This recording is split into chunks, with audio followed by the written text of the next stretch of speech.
ஆட்டு ரத்தத்த மோஸ்ட்லி எல்லாருமே வந்து வறுத்து தான் செய்வாங்க இல்லையா? ஆனா தண்ணீல இந்த மாதிரி வேக வச்சு செஞ்சு பாருங்க. செம்ம சாஃப்ட்டா இருக்கும். பார்க்கலாமா? ஒரு ஆட்டு ரத்தம் வாங்கியிருக்கேங்க. ஸோ நல்லா க்ளீன் பண்ணதுக்கு அப்புறமா, தண்ணீல ஒரு 10 நிமிஷம் கொஞ்சமா உப்பு போட்டு வேக வச்சு இந்த மாரி உதுத்து எடுத்துக்கோங்க. அவ்ளோ சாஃப்ட்டா இருக்கும் உதுத்து எடுக்கும்போதே.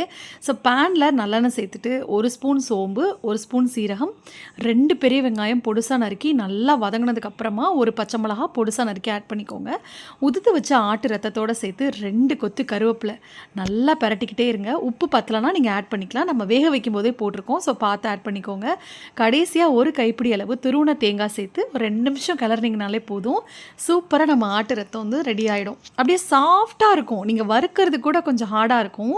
பட் இந்த மாரி தண்ணீல வேக வச்சு எடுத்து நீங்க செஞ்சு பாருங்க. அப்படியே சூப்பர் சாஃப்ட்டா இருக்கும். ரொம்ப நல்லாயிருக்கும்.